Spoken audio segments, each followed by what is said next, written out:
Greetings everybody, welcome to Calizari System Survival. This is episode 35.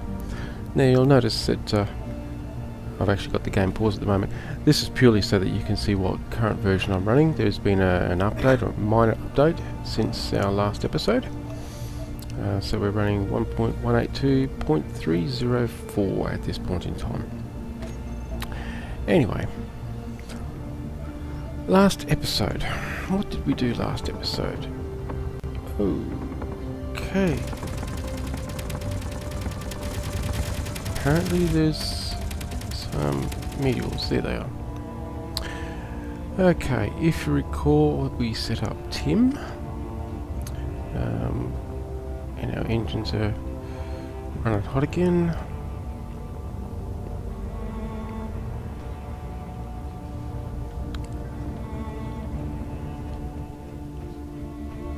So we'll just fix that up. There we go. So yes, we set up Tim.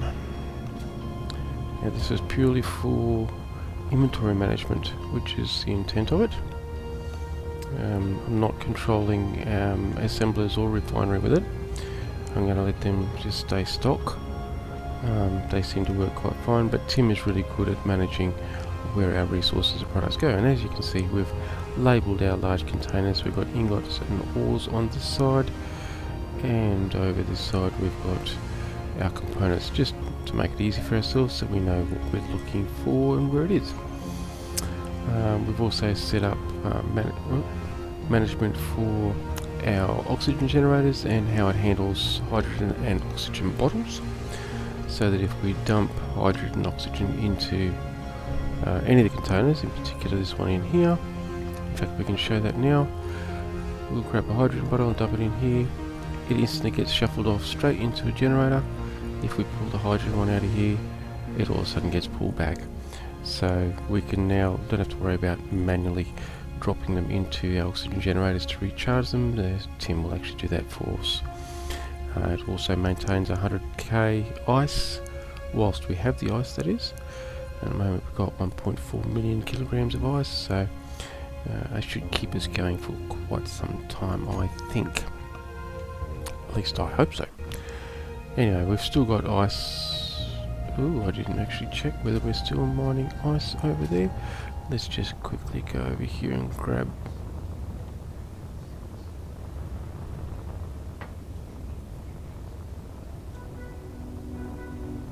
Sorry, I'm just getting a bit sidetracked here. Just need to double check something.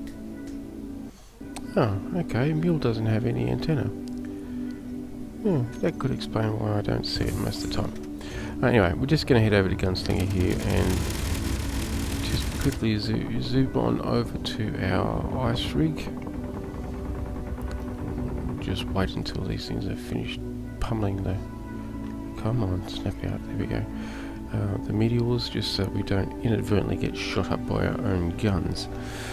6-3, let's go upwards. Yeah, we'll just go over to our ice platform and just make sure that, yeah, there it is. It's actually mining, or if it needs an upgrade or something or other, because we don't really want to get low on ice. And at this stage I don't really want to build a mining ship up in orbit, although if necessary I will, of course. I actually just want to focus on building our new base, that EO base that you can see at the top of the screen there. However, if we do need to build a mining ship up there, then we will do so.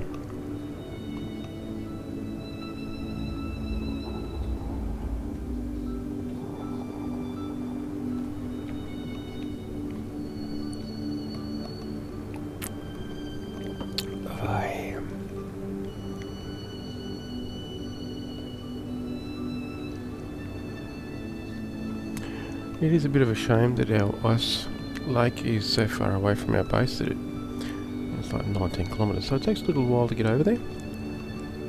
But I'm not going to build a base closer. It's just enough to actually have a mining platform over here, I think. Although voxel damage and distortions from medials is quite significant, as you can see.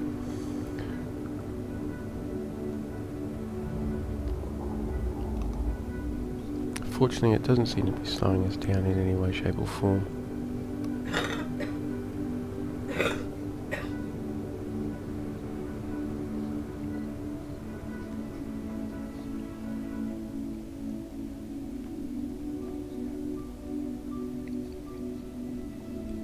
Look at that, I just noticed that we haven't actually ever pulled down our superstructure that we used initially when we built it up.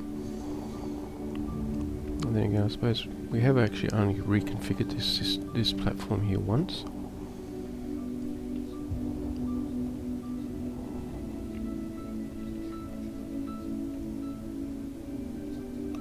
Excellent. Yeah, full extension, but we've already turned it off.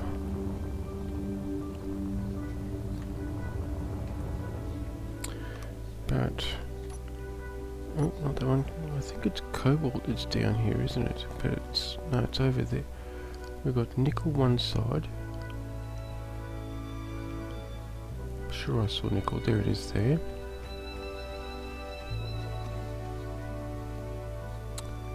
And cobalt over that side. Probably nothing down here. At least not that I can see at this stage. So I was hoping not to do it, but because it's going to infringe upon... Oh, will it? Oh, that's going to be... No, actually I don't think it will. Okay. So I suppose we could reconfigure this. We could reconfigure this to mine outwards for our iron. I don't think we actually need our iron at this stage, however. At least not down here. Let me just check. 687. It's ice we actually need. Well, will need, I should say. Don't need it at the moment. So, based on that, I think it's suffice it to say we're probably going to have to build some form of mining vessel. Thank you. It's bloody snapped cockpit still. Some sort of mining vessel up in near our orbital platform, at least, since it won't be very long. We'll be spending most of our time actually up there working on that, not down here reconfiguring things.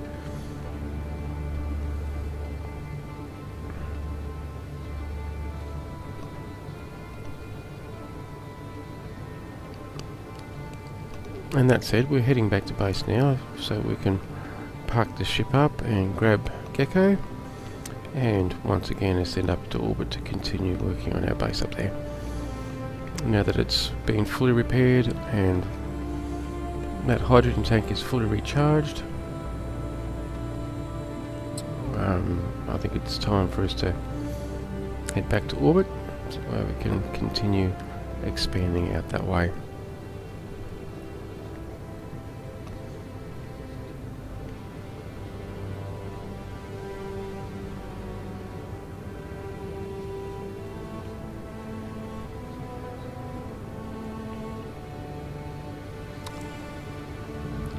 So I'm just going to swing past the uranium platform over here.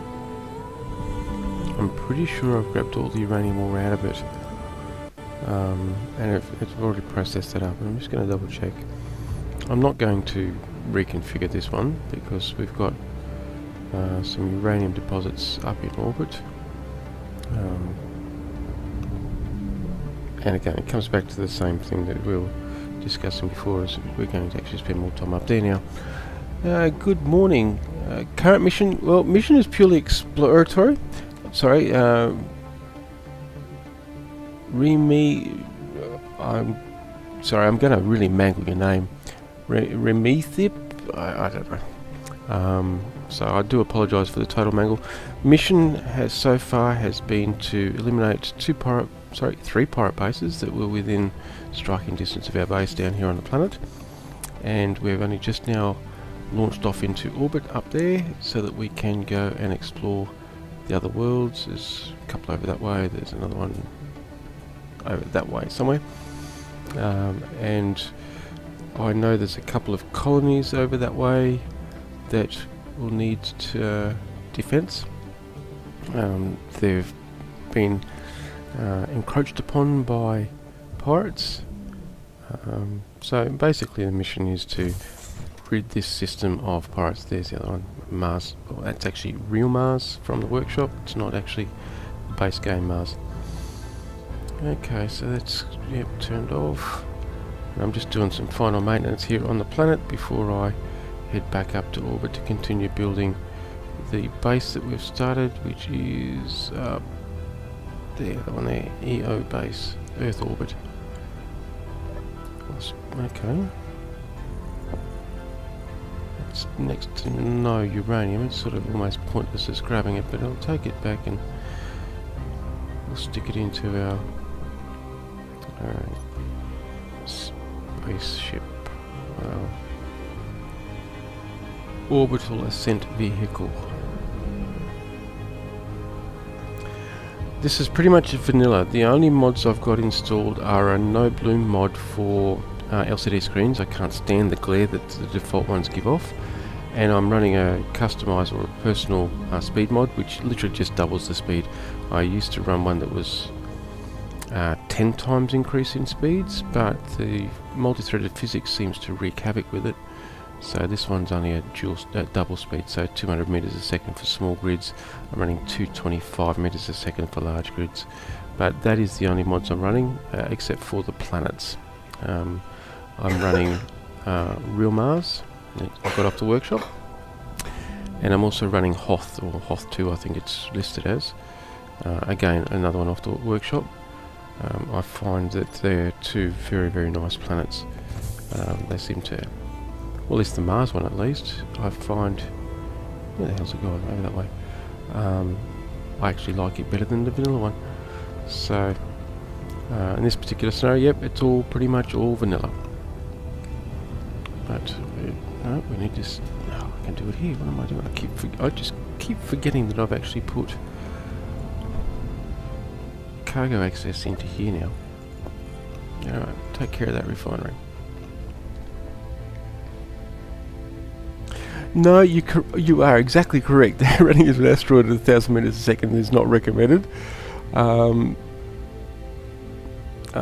I've found though, for the most part, you don't have a lot of trouble with asteroids. But it also, for the most part, there's a lot of situations where you don't actually get up to 1,000 meters a second, ironically. If you're going to travel those sorts of speeds to cover those sorts of distances, I prefer a jump drive. Now, this vessel here, our space-capable vessel, it's atmospheric, it's hydrogen for space, and tucked down in underneath, which you can't see because it just snapped the cockpit, I actually do have a jump engine stacked down there as well. And there is a standard refinery and assembler as well as a medical base, so it sort of doubles as a starter ship slash atmospheric slash space slash jump. So it's a bit of a hybrid thing I put together as part of this game. In previous episodes I've named it Gecko because I thought the glass cockpit sort of reminded me of a lizard head. That's just me, or actually it reminded me more of a frog, but I couldn't think of any decent frog names to give it, so I went with Gecko. Yeah, it is actually very compact, and it flies really well. I only use about 10% of hydrogen to get to orbit, and same with return. I only use maybe about 10% of my hydrogen capacity.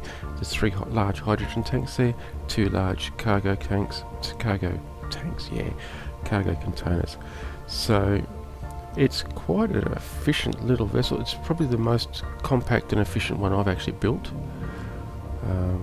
And the premise behind it was to build a small designed vessel, but on a large grid. I know it's a pretty broad sort of concept, but this is sort of how I build a small grid ship. The 2 small grid ships I've got there, a grinding ship and a fighter, they're the same sort of design, very open plan, but I try and fit things in as much as I can. Open plan as in I don't encase much. It's all bare bones skeleton, so to speak. But yeah, I sort of went with the small grid design profile that I normally employ for building ships, but I just built it in a large grid, and it actually works quite nice. So, in fact, I'm actually off to orbit right now. We had to come back to that planet so that we could get some more ice. Lost one of my large cargo containers and hydrogen tanks due to a meteor impact. Of all things, it's the first time I've actually had a ship struck with a meteor impact in space. Hence why I've actually got some anti-meteor guns on the site here as well. No, it's not on the workshop at this stage. I am very seriously thinking about putting it in the workshop. I haven't even blueprinted it yet, which I think I'll do once I get to orbit, believe it or not, now that I've actually got it back in a functional state. Okay, we've reached max. And let's just turn those on and go.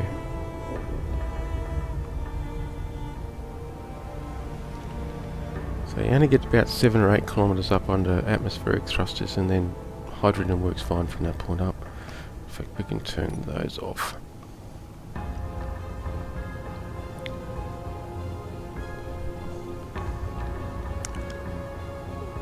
Look, if you're interested in using it, I'll definitely, as soon as I get into orbit here, I'll blueprint it up and I'll throw it up on the workshop.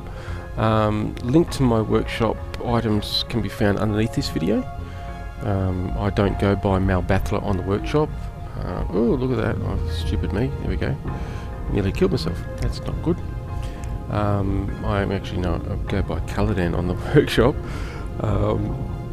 Yeah, completely forgot I had... Actually... Oh, I know why. I shouldn't have actually just jumped out there, but I will anyway. Let's just turn that off. My problem is I left the darn door open. This is nasty. I shouldn't have actually done. There we go. There we go. Okay, that was a bit of fun. I'll try not to do that in future.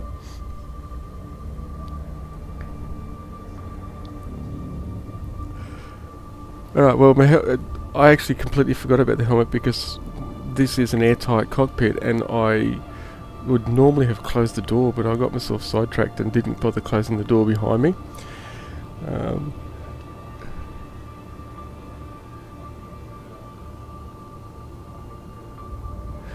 I have played around with scripts and a little bit of scripting. I use the visual scripting tool. It's actually quite nice for some really basic scripts. I have an autonomous mining drone script that I've been writing,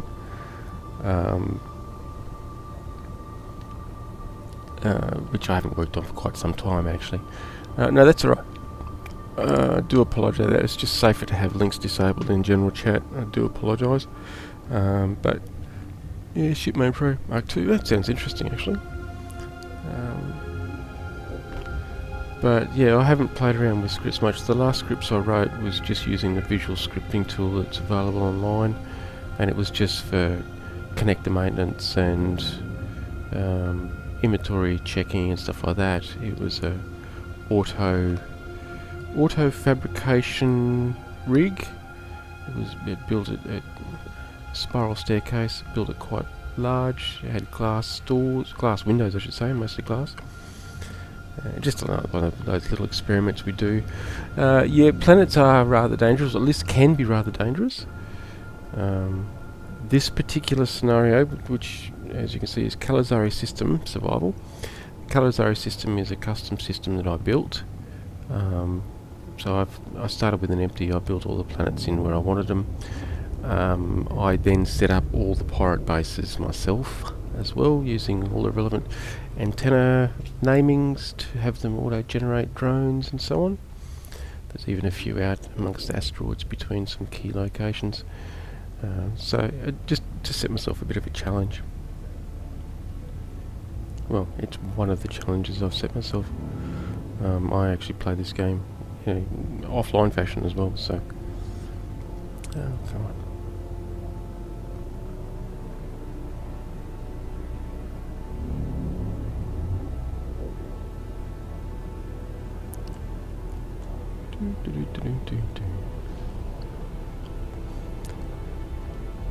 Believe it or not, this is the first time I've brought this ship back up to space since I started the base. I'm just a bit wary of my speed. I don't want to overshoot. At least I was aiming at it, so let's just aim above it here. If we overshoot, it's not so bad. But also, last time I didn't have any forward thrusters on the ship. I had to do a complete 180 with the ship itself to actually slow down, which I have since changed the design of my ship. I think we'll coast from here. We've got inertial dampness turned on, so it should do a pretty good job of braking us in time, I think.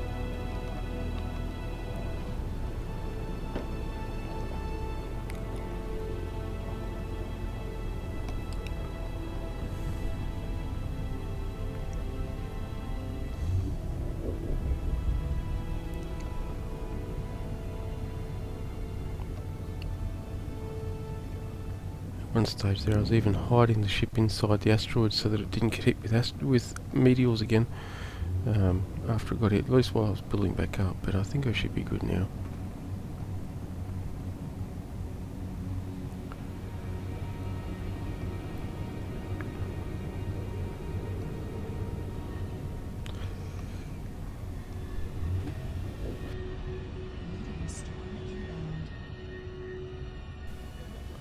Look at that, there is a meteor storm coming. How ironic. Wonder if it gets close enough for our guns to do their job.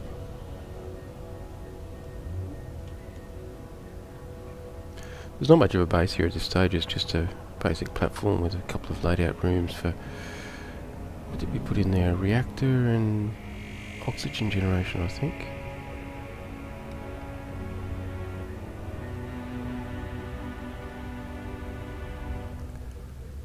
Slow down.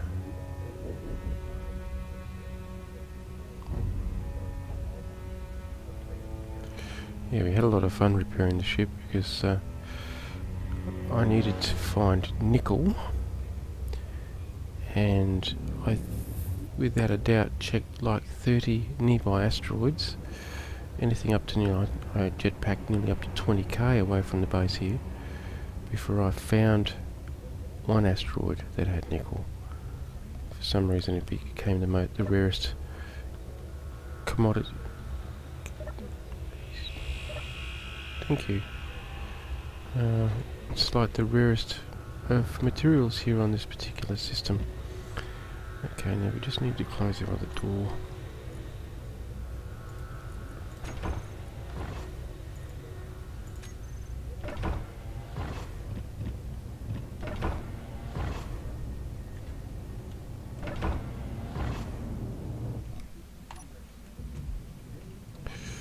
Okay, well, let's just do this.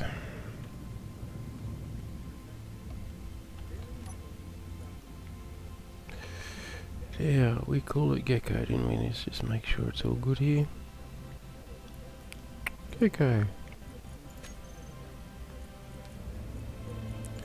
What the heck?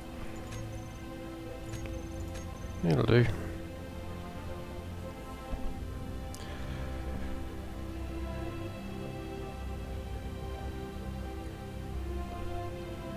Excellent.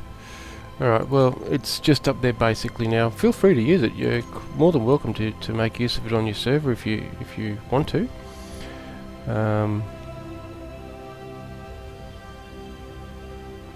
Yeah, no, feel free to modify, however you want to use it. I don't mind people making use of it. If you find it's going to be useful on your server, feel free.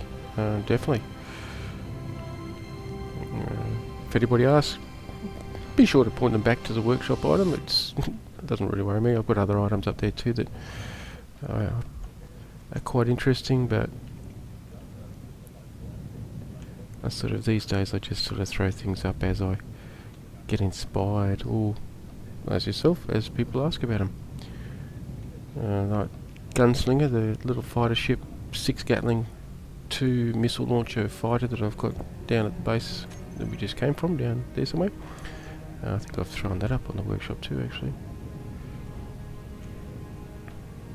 Okay, so yes, we've got reactor, we've got pretty sure they're oxygen generators, aren't they? Yeah, this stage they're the only things coming up. So yeah, I only just started building this, and all of a sudden I had to spend, I think, the last 3 or 4 episodes repairing that ship up there.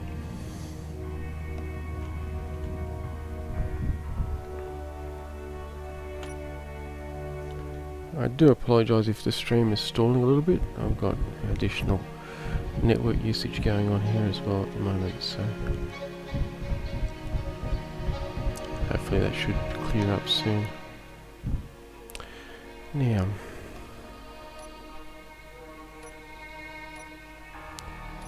I don't know, do I have doors?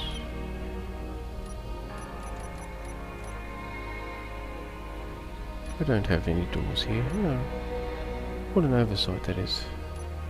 Unless I'm just blind as a bat. Oh well, look at them here.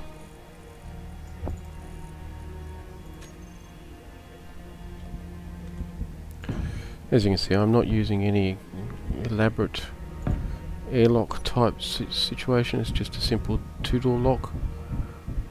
Very basic, very straightforward.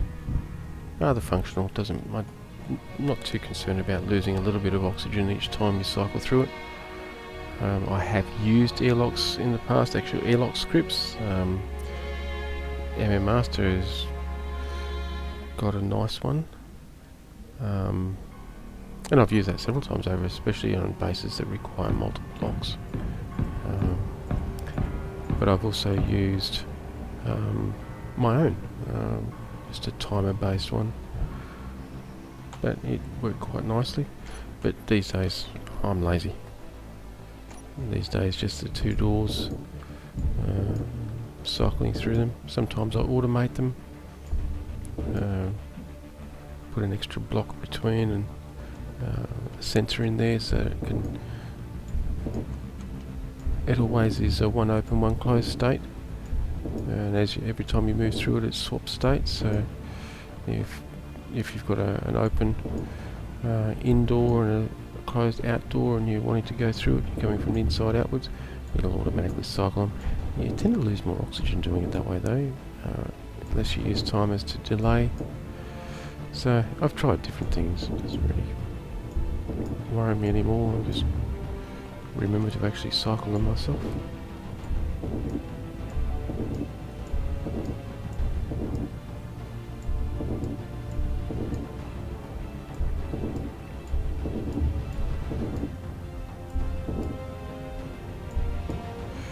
As you can tell here, I'm just expanding the base further towards the asteroid itself, rather than moving forward.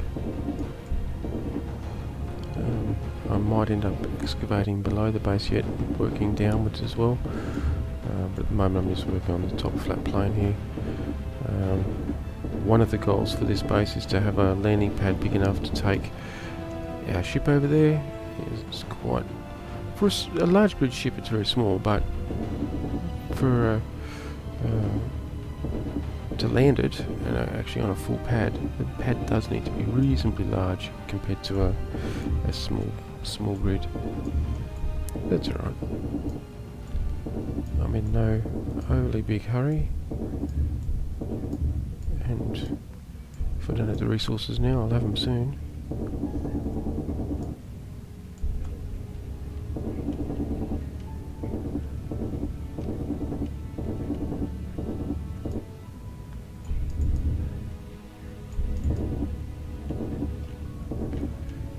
I'm actually making use of just turning the tool on, even in this mode. You just double click it with the right mouse button and it turns on. I'm sure everybody's aware of that. I mention it just for the odd 1 or 2 newbies who might either be watching the stream or might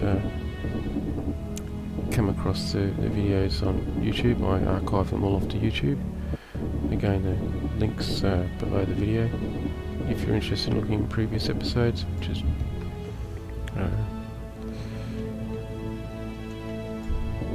it's a pity that Twitch doesn't store them, but I suppose they've got to have a storage limit of some sort.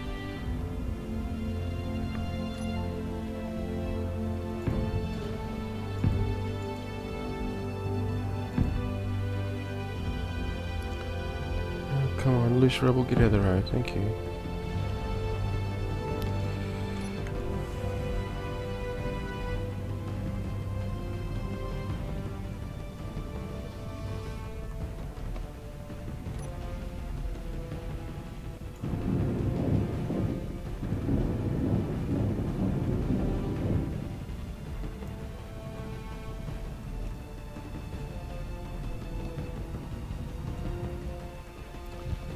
Yeah, that's right, just bounce. There we go.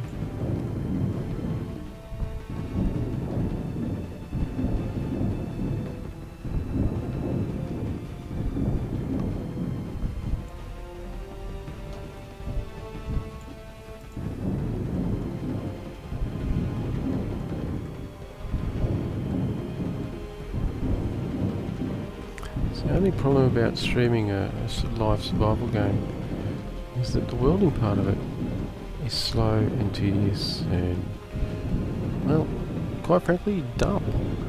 At least for the viewer. I know I've watched quite a few other people streaming their survival games as well. And, you know, I suppose that's the nature of a survival game, isn't it? It's tedious and dull, and yeah, I have to admit sometimes I'm lacking things to ramble on about, and it is just ramble. I can't stand sitting here not saying anything. I'm not quite crazy enough to talk to myself when I'm not streaming, but well, actually it depends on who you talk to. Some people think I am.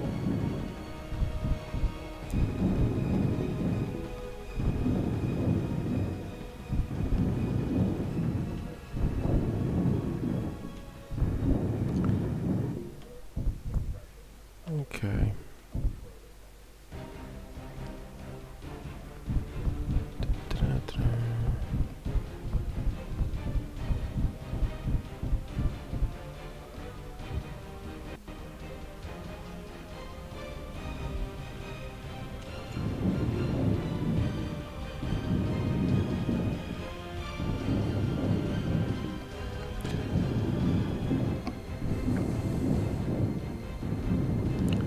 I have really still no idea what design or if there is going to be some form of design or coherent thought behind how I'm going to lay this base out.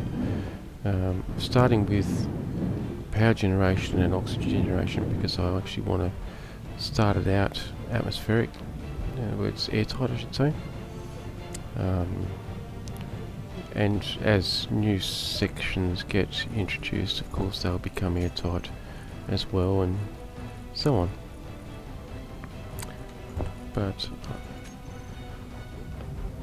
other than the fact that it's going to have a reasonably extensive array of refineries, furnaces and assemblers to become a base of operations moving forward, as opposed to having to go down to the planet every time, that's really the extent of where I've planned out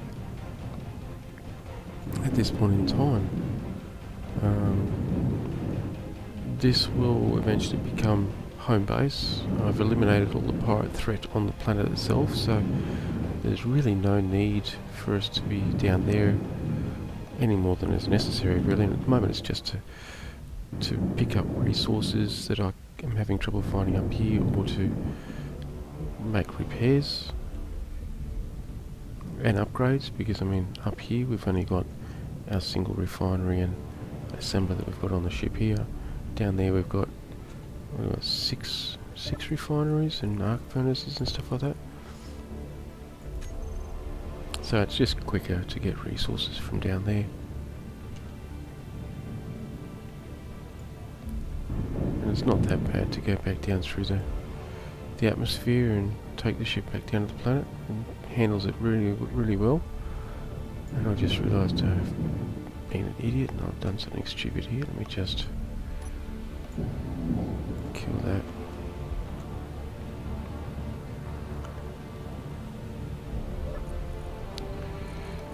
Let's grab that.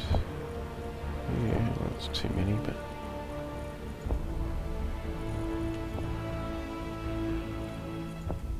take one of them, and do that.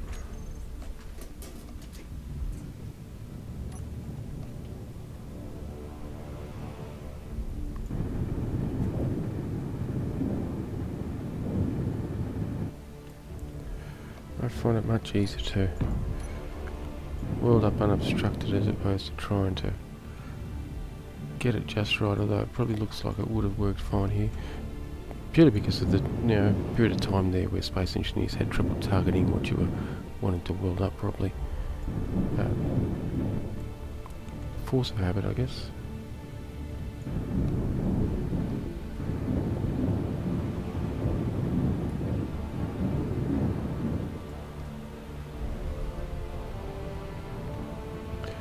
We will need to put a gravity generator in here somewhere. That way we can not have to worry about flying around on thrusters and jetpack.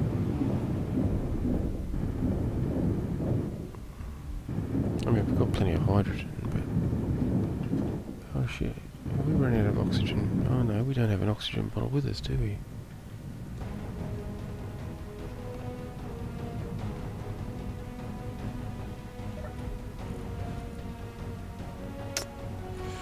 Well, we better grab one of them.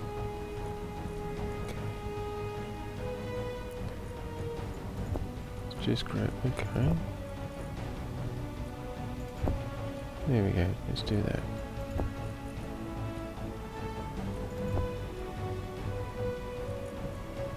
Oh, that works nicely.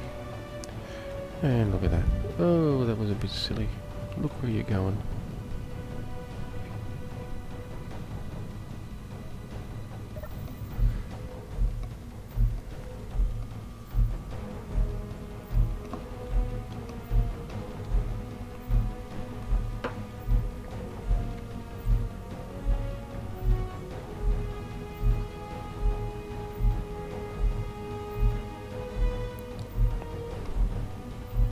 Okay.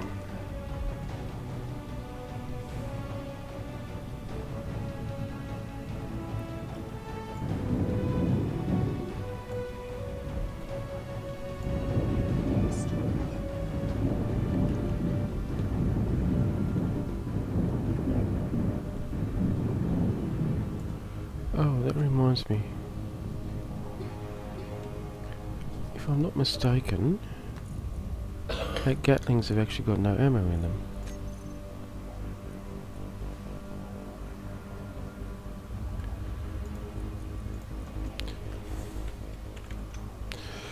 Tim, what was it? NATO 128?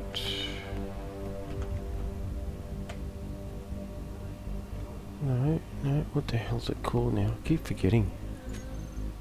It is 25 by, that's right. 25X. There we go.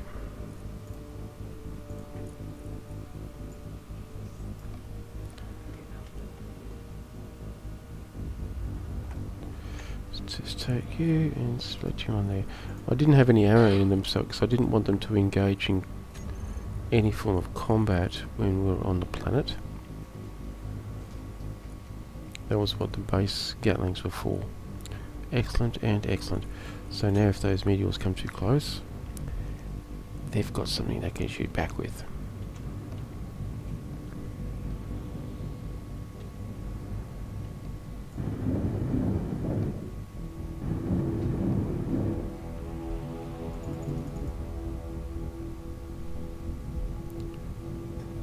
This side. Alright, now we've already established that our jump drive will actually give us 1,000 kilometers of jump distance, which I have to admit I'm quite happy with. For the size ship it is and just only a single jump drive, I think that's pretty darn nice.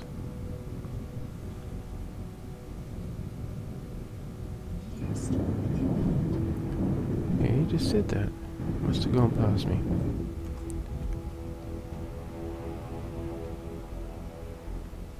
Unless it must be on the other side of the no, look at that, there we go.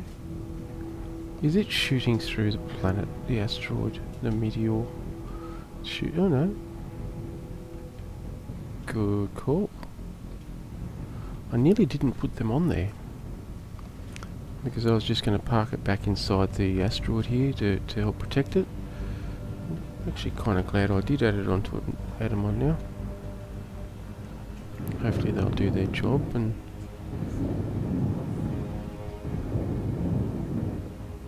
I won't have the problem of having to repair that ship because of meteor damage.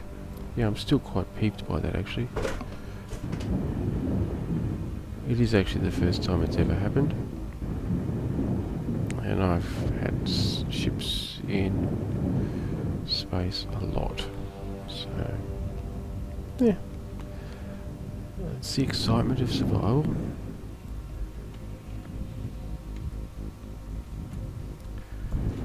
The trick is to try and survive.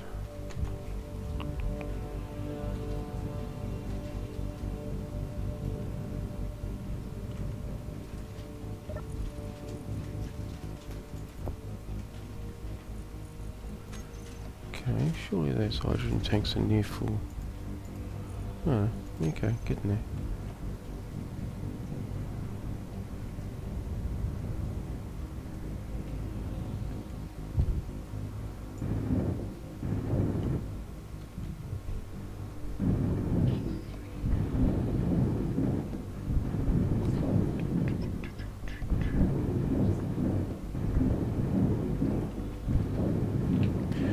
I do believe I am actually going to have to build a small grid mining vessel up here. I've been trying to avoid that for the moment. I suppose I could make a large grid mining vessel. Oh no, that's probably too much.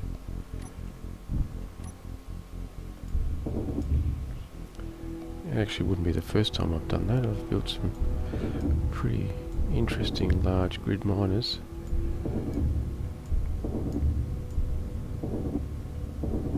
Actually, I've got one in my archive of blueprints that is about the same size as our Gecko ship out there, but it's just a mining ship and it's got dual refineries and arc furnaces. No assemblers, it's not designed to construct items, but it mines and refines all in the one hit, and then when you bring it back and dock it up to base, it can then offload already refined product. And actually it works quite nice. It's got a 5x6 drill head, so 30 drills on the front of it. Chops a pretty big rectangular hole into things. All powered off a single large reactor, so but the pilot seat is actually out in the open, so you've got to carry plenty of oxygen with you. It's got no airtight cockpit or anything like that in it.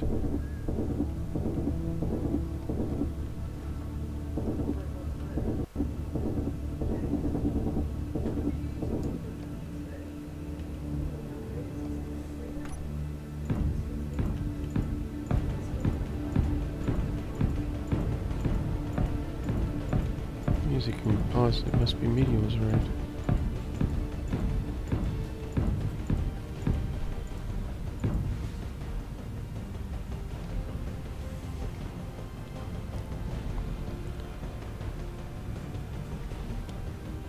Okay, this room here is going to be just a small offshoot room, I think.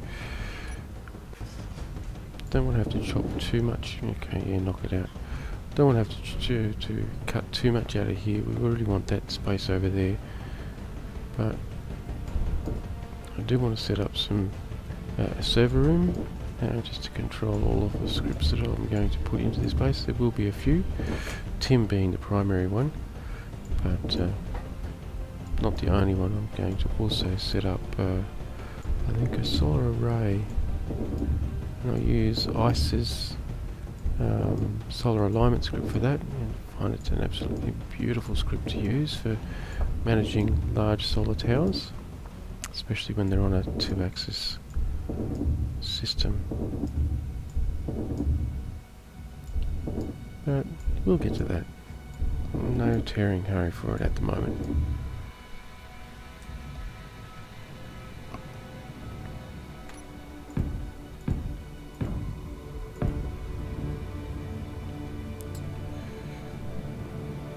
For our server room.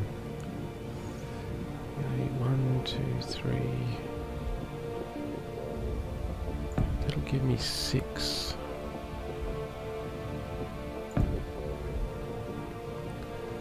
That'll give me 6 programmable blocks. I think they should be sufficient.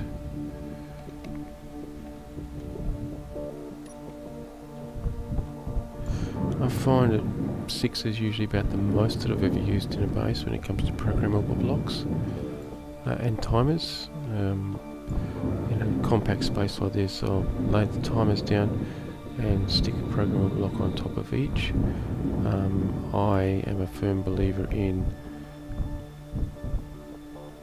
and it probably puts a little bit more load on the game. I don't seem to notice much of a difference myself, but that could be just the nature of the rig I'm using. But I find I like one timer block per programmable block. I have in the past used one timer block and for multiple programming blocks, and that works. Don't get me wrong, it seems to work quite nicely. But sort of these days I tend to use a one-to-one. Gives me individual control over, and it's just easier than if I mean there's no real practical difference, I guess. They all still cycle and fire off 1 second intervals, unless they're on a trigger now, in which case I always set them up on a separate timer anyway.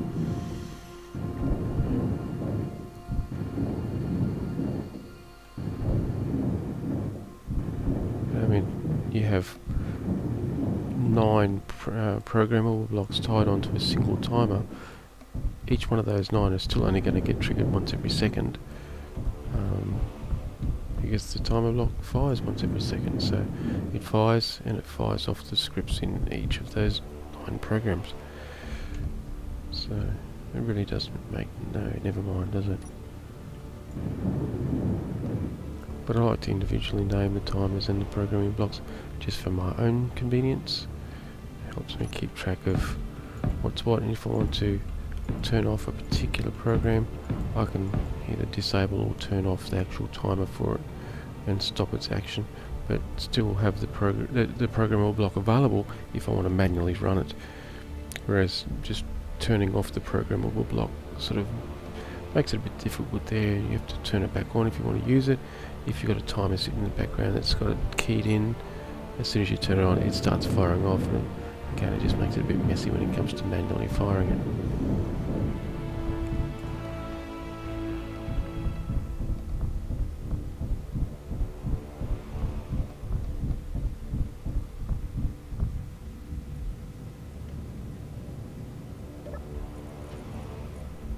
Really? Do have some more.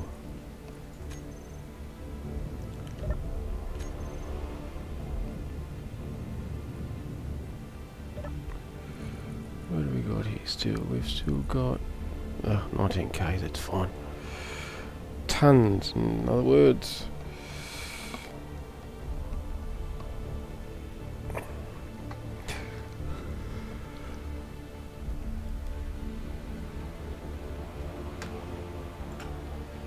I'm just waiting for that to build up some more steel plate for us.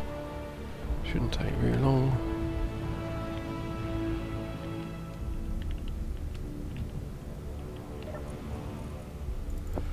We'll start with that.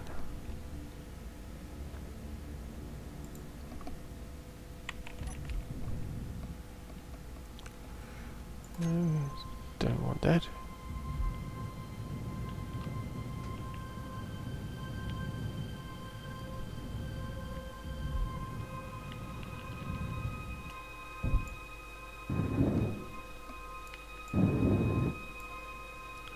Okay.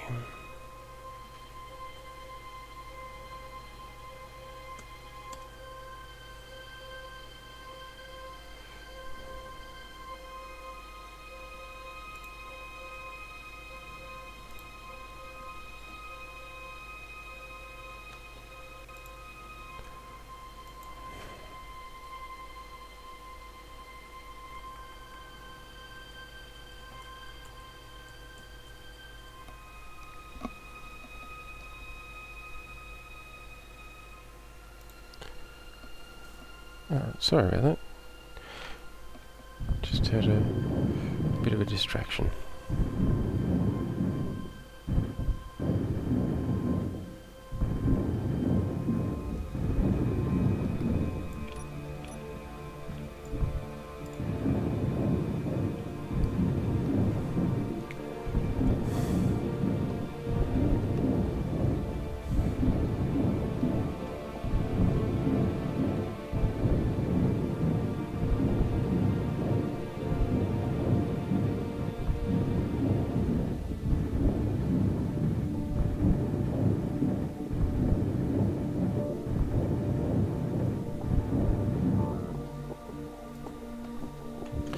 I was hoping it was going to be enough.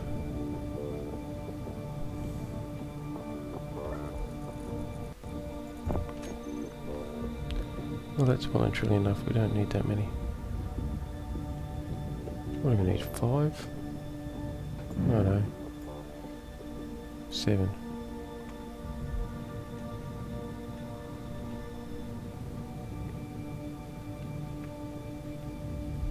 But yeah, I think they should work nice as a server room. It'll do the job anyway. Not...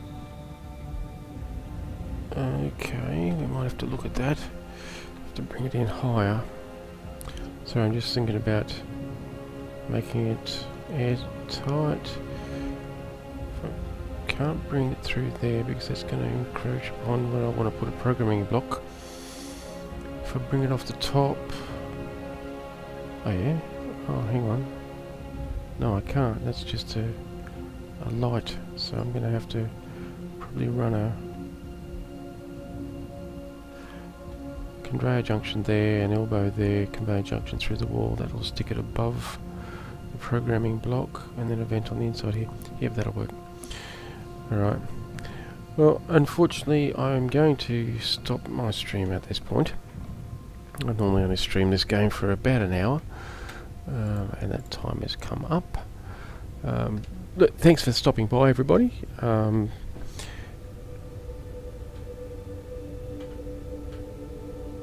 Remy the P, I'm not sure. I'm sorry, I'm mispronouncing that handle quite badly, I know.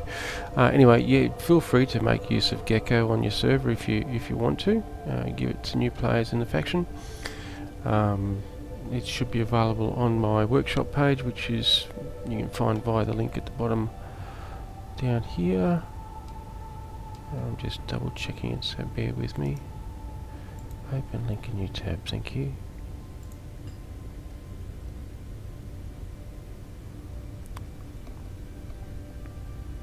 And yeah, there it is, Gecko Mark 1. So yeah, feel free to make use of it if you like. Feel free to make use of anything else that you might see on there that you could find a use for. I'd very much like to hear about it if you do make use of it. No requirement to, but feel free to leave a comment on the workshop page if you do. Any feedback's welcome, whether it be good or bad. I don't take bad feedback personally. It helps me actually improve down the track, and hopefully I do better and build better, and I take all advice and suggestions on board. I'm too old to give a rat's ass about taking those sorts of things personally, if you'll pardon the expression. But yeah, thank you everybody for dropping by. Hope you found my ramblings entertaining, and I certainly hope you feel free to drop by at another stage. I stream at the same time 6 days a week, so hopefully I'll see you again at some stage. Until then, happy engineering, and I shall talk to you next time.